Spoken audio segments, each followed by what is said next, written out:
All right, well, welcome everyone. My name is Professor Matthew Gargano, and I want to welcome you to E242 Career Development Section 1 CBE style. This is for the 2019 winter quarter.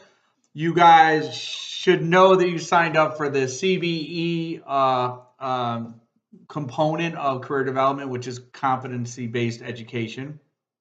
So if you see me looking over to the left of my screen, I've got a split screen, and I just want to make sure that I'm covering everything that I want to cover for you today. Also, Happy New Year! Very happy 2019. So I want to go over a few things to get you guys started. First, obviously, watch my welcome video. It's very important because I'm going to talk in this video about some important things that you need to know to make sure that you position yourself properly to be successful in this course. So a bunch of housekeeping items, and I'm going to talk a little bit about the course in general. So when you're done, here's the steps. And I got a whole bunch of papers right here because I'm a very thorough human being most of the time. So first step, obviously, watching the welcome video. When you're done watching the welcome video, underneath, I put a separate HTML block so it won't move. It always, my welcome video won't move because that's fastened as an HTML block. Underneath, I want you guys to watch the CBE video. It's very important. You know, a lot of students sign up. Sorry, my eyes are a little something going on with the eyes today. A lot of students sign up for CBE, competency-based education, with some assumptions that may not be accurate or may end up because they're not accurate. They could end up hindering your performance. So I just want to make sure that you guys understand fully what CBE is. Obviously, CBE means that there are no individual assignment deadlines. You work at your own pace. That being said, I can't say this enough. Don't procrastinate.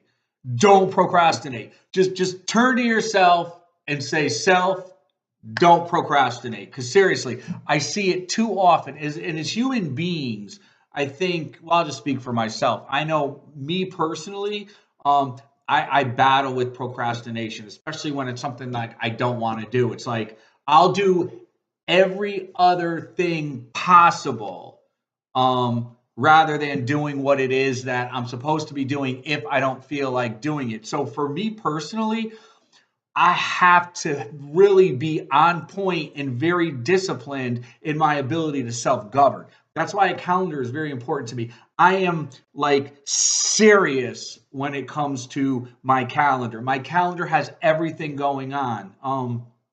Just to let you know, in addition to teaching this course, I'm also a business professor at another college, teaching there. I also have my own business, consulting and life coaching.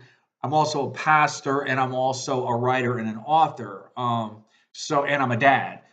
Even though my son's grown, let me tell you something. For those of you out there with kids, it doesn't matter how old your kids get. The needs just change. But anyway, that being said, so I say all this to say I'm juggling a lot, as I'm sure many of you are juggling a lot. I was kind of therapeutic. I like doing that, so I did it a second time. So what you need to do is, so that's why for me, a calendar is so incredibly important. It's like my calendar is what drives me. And that's what helps me to be intentional about my time. I talk about that in the little contact for instructor blocks. But for me, I swear by my calendar. If it's not in my calendar, then it doesn't exist in my world. And my calendar is very detailed. It's blocked. I have my calendar. Some of you are going to think, Gargano, you're crazy. I have my calendar out for 3 years out. I have 3-year planning on my calendar.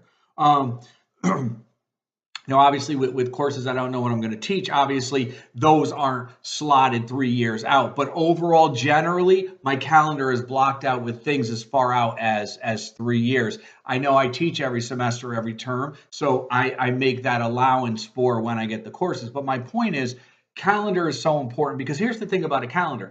It doesn't matter if I feel like doing something or not. Guess what? It's on my calendar, so I do it, right? And I tell myself, you know what? As soon as that thought tries to come in, oh, you know what? You don't want, oh, I push it away. I says, you know what? Not going there, self. It's irrelevant whether I feel like doing it or I don't feel like doing it. The point is I need to do it. So I don't even have that. I don't even allow that conversation to enter into my brain. It's just if it's on my calendar, I need to do it. That helps me battle against my own tendency to procrastinate because I feel like a billion times worse when I do procrastinate and I don't get something done, right? So I say that to say with you guys, to whom much is given, there's a quote, to whom much is given, much is required. CBE is a big gift that the college gives to its students in terms of the way that you really have fully control over the course. Because it's a big, big gift in terms of the way Rasmussen College delivers as an option competency-based education. A lot is required of you in terms of making sure that you make that commitment to yourself and develop that discipline to get stuff done. Don't wait till the last minute. Don't scramble. Don't text me or call me. I'll be like, Gargano, I got 7 deliverables due and they're due in 24 hours. I'm going to be like, you know what? You need to go back and watch this video because there's nothing I can do for you. Okay? Stay on task and come up with a learning plan. That's very, very important. And so that's one of the other steps. So first step, you're already doing watching the video. Second step, there is a link to a video that I want you to watch on CBE. Okay, it's a very short video. So after this video, step 2, watch the other CBE, and there's also a whole guide there. So the link not only shows you the CBE video, but it gives you a lot of other information on the CBE environment and student expectations. So follow that link, spend some time with it. Okay. The third thing you need to do is there is a learning plan that you have to do. In fact, I'm looking at it right now, right? So you've got the course, you've got all the welcome, the course structure, the module structure, completing the course, syllabus, if you need help. Underneath there is the learning plan. In order for you to unlock the course, your learning plan is the key to unlock the course. You have to do a learning plan. And the learning plan is your roadmap. So it's a great tool and a great opportunity for you to sit down and really think about, okay, I have 11 weeks, right? This is an 11-week course, right? I have 11, you meaning you pretend I'm you. I have 11 weeks to decide how I'm going to get these 7 deliverables done, including some of the other smaller assignments like your live classroom lectures, etc. How am I going to do that? You've got this blank sheet of paper. You've got 11 weeks from today, which is January 2nd, until the last day of class, which is Friday, March 15th by 11:59 p.m. Central Standard Time. I'm on the East Coast right now. I'm coming to you from Clayton, North Carolina. It's lovely weather here, but I'll stop. Anyway, so I'm on Eastern Standard Time, but I've translated everything into Central Standard Time because that's the way Rasmussen works. So 11:59 p.m. Central Standard Time on Friday, March 15th. That's it. It's over. It's done. Pass the basket. It's done. It's over. So I say that to say, make sure you plan out those 11 weeks from start to finish.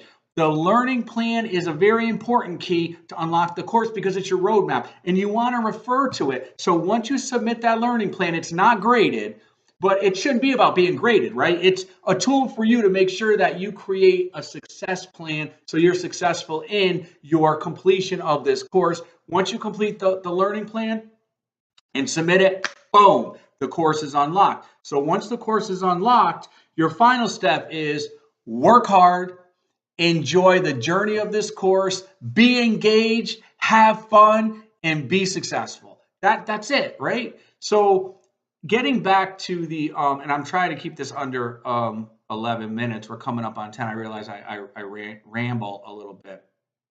So Off to the left, you got the calendar. Please make sure you refer to the calendar. The days that are highlighted are days that I've got things, events. So the most common event that you'll have is the live classroom lectures. And you'll see I've got those slotted for Mondays, 2:30. So that's, again, Central Standard Time. So your time, Mondays and Wednesdays, 2:30 to 3:30, and Tuesdays from 11 to noon. Okay. So if you ever forget, you can click on there. I've also, in the body of the message, have my WebEx link. Okay. Now here's the thing. If you cannot attend live, that's okay. That is A-okay. A lot of students don't attend live by the nature of you taking an online course, and especially online CBEs, because you're planning out your own time. So we're certainly not going to say, hey, plan out your own time, CBE, have at it. We trust you, have fun. But by the way, you got to attend Gargano's lectures. No, we don't do that. So the point is here, you can attend live. You're welcome to attend live. If you don't, though, and it's okay. The majority of students don't do it. I say that to say, because I don't want you to feel all a kind of sort of way if you don't.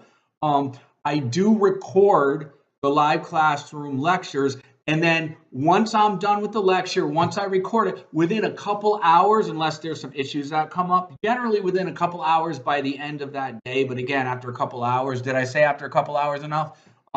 I'll go ahead in the course announcements and I'll post the live classroom recording link, so you can click on the link and watch it at your leisure. What I try to do, I'm over 11 minutes. Let's just stop the time. I mean, I'll stop asking for more time. I'll try to wrap this up. What I try to do is, when I do the live classroom lectures, is try to correspond at least the first 7 of them to the 7 deliverables. The other remaining lectures, I try to talk about supplemental information that's going to enhance not only the weekly content, but also other information that you may not find in a course that's going to help give you an edge above everyone else. Because I'm a professional myself, right? Like I said, I'm a college professor. I'm a business owner. I'm a business management consultant, life coach, all those things. I want you guys to be able to be at your best, to function at your best from a career development standpoint, which is being the best career development professional you can be, communicating the best way you can, your verbals, your nonverbals, your networking, just creating your own career development professional identity that's going to put you leaps and bounds above everyone else. So I try to also do that with the live lectures. I also incorporate a number of TED Talks. Love the TED Talks. So when I do incorporate those into the lectures, I'll probably, some of them, well, not some, about 50%, let's say 50 to 70% of the live classroom sessions, I'll include a 20-minute TED Talk, because they're so important, they're so valuable, they're very enriching in terms of professional development. So you've got the calendar for that. I covered that. What else do I want to cover? The wall, the course wall. If you have questions, you can post them on the course wall. Just know that the entire universe can see them. Not really the entire universe, but everybody within the course can see them. So if you have something private you want to discuss with me, send me an email, okay? Or send me a text. Now, speaking of text messages, make sure in the instructor block, you look at my protocol for, I'm leaving you my cell phone. I have a professional courtesy protocol. Make sure you follow the protocol. That way you and I can be on the same page and communicate effectively, and you can get your needs met. So again, read the instructor block information, which includes my office hours, which are also my calling hours, and the best way to most effectively communicate with me via text or cell phone, with the number one preference being email. I find that 99% of student questions, and I've been teaching for 16 years, 99% of student questions can best be handled via email. So try to do it that way. Is there anything else that I want to talk to you guys about? Calendar, check. Course announcements, check. You guys are going to watch the CBE link, check. You're going to submit the learning plan. And again, that gets you into the course. So you have to do that once you watch this welcome video. Once you're going to click on the CBE link, watch that CBE short video, look around because there's a lot of great student guides, student information there. Go ahead and submit your learning plan. That unlocks the course. Again, I want you guys to work hard, have fun. I want you to enjoy the journey of this course. I already talked about, I'll post the live classroom lectures, in the course announcements. You guys know about the wall. Is there anything else I want to talk to you guys about here? You've got your 7 deliverables, so those will be due. Again, work it into your plan. Don't wait till the last minute. I can't emphasize that enough. You've got 7 deliverables. They're all listed there that are due no later than, again, I'll say well again, when you've got a big, I got a big clock right there for you. No later than Friday, March, what did I say the date? March 15th, 11:59 p.m. Central Standard Time. Very, very, very important. No assignments will be accepted after Friday, March 15th, 11:59 p.m. So don't ask, don't even go there. You got a big, annoying timer. Right now it's set at 73 days. By the time you get this tomorrow, it'll be 72 days or whatever. What else was I going to say? Oh, the other thing that makes unique this course unique is with CBE is there are 2 different types of faculty. There's your instructional faculty, which is yours truly. Think of your instructional faculty as I'm the faculty member that is interfacing with you, the student. I'm the one who is, posting the course announcements, doing the live classroom lectures, doing the videos. I'm sort of your course guide, your moderator, so to speak. Your assessment faculty are the faculty behind the scenes that are actually grading your work. Now, me and the assessment faculty, we work together very closely to make sure that we're monitoring your success because we want you to be successful. We're not checking you out to be like, so-and-so is not doing well. We're not checking you out to see if you are failing. We're checking you out because we want to make sure that you're successful. Okay. So all questions come through me as the instructional faculty. Like I said, I'm your moderator. I'm your tour guide. I'm the one you're interfacing with. I'm also your liaison to the assessment faculty. So, and I'm also very loud. I'm not yelling at you. I'm just loud. Something I've been working on forever. Still a work in progress. But so if you do have a question about something that you got graded back that you're like, why did I get this grade, this and that, throw me the question. What I'll do is I'll relay the question over to the assessment faculty. Speaking of grades, I can't say this enough. Each assignment has a very comprehensible, beautiful rubric. A rubric is the grading guide, so it tells you exactly what you need to do, and based on what you do, what your grade's going to be. Boom. It's very simple, but I can't tell you how many students don't look at the rubric. Please look at the rubric. The rubric is setting you up to succeed. You look at that rubric, it's transparent, nothing to hide there, and it tells you everything you need to do step by step. In fact, here's the thing. If you email me, call me, text me about an assignment question, the first thing I'm going to say is, to make sure we're playing from the same playbook, is I'm always going to refer to the rubric. Show me in the rubric where it is that you need clarification on. Because I want to make sure, number one, you're looking at that rubric, and I want to make sure, number two, that we're dancing to the same song, so to speak. We're playing from the same playbook. It's very, very important. So on that note, I think that's all I have. Yeah.